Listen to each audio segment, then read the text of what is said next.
Being in love is part of human nature. Every person in the world wants to be loved by someone, even those who are physically disabled. Emotions, personality, confidence, and even sex can be factors of a disabled person's marriage or failed relationship. Linda Morgan of Thunderbolt Counseling talks about why some relationships don't last. We have serial monogamy in our culture. We don't have very many traditions that require us to stay together, and there's a lot of things in the media and the culture that say if you're not happy, well then change. Corey C. Williams of CW Counseling Services says that relationships can lead to attachment issues for people with physical disabilities, which can sometimes make a person feel like a caretaker instead of a partner. The same reasons I think that apply to everybody, which is lack of communication, lack of understanding, misunderstandings growing into more serious feelings of resentment or hurt, possibly kind of a power differential in which the person who is disabled is maybe sometimes feeling beholden to the other person because they do a lot for them. Sexuality, or the thought of being sexually active, seems to be a touchy subject for some disabled people.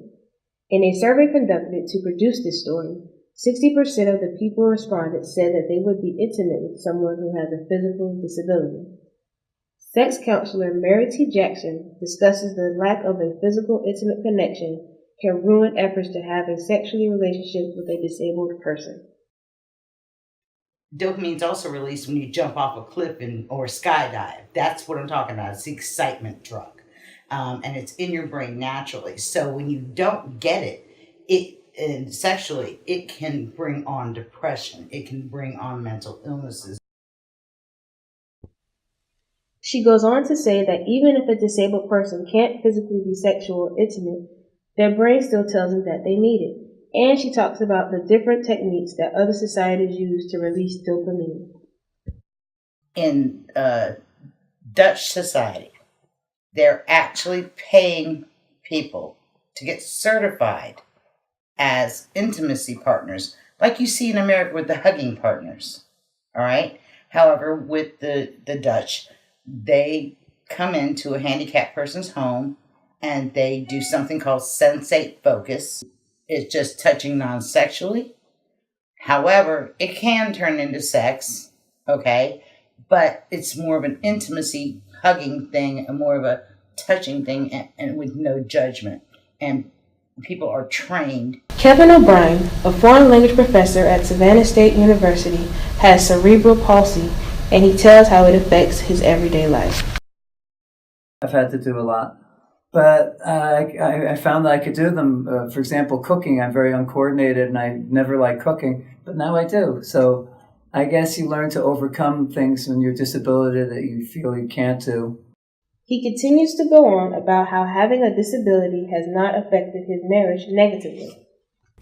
Ashley Richburg from Georgia Outreach Counseling feels like most disabled military veterans have a hard time adapting to life again because of post-traumatic stress disorder, and the thought of not being able to provide for their families causes a struggle within many relationships. Dr. Morgan later explains what things help keep a relationship intact despite physical differences. It's more like commitment, shared values, companionship, trust, somebody one can talk to about anything and just be yourself. Owner of Family First Therapy Center, Steve Weinman, believes family relationships only thrive off of love, respect, and understanding. It will die if those involved listen to the outside stereotypes. Future grad student of Georgia State University, Morgan L. Brown, was interviewed over the phone about stereotypes and whether or not they play a role in the demise of a relationship. No, not necessarily. I don't think it's the stereotypes. I think it's more so of one's personal feeling about somebody with a physical disability. These 5 elements make a person think about the partner they choose.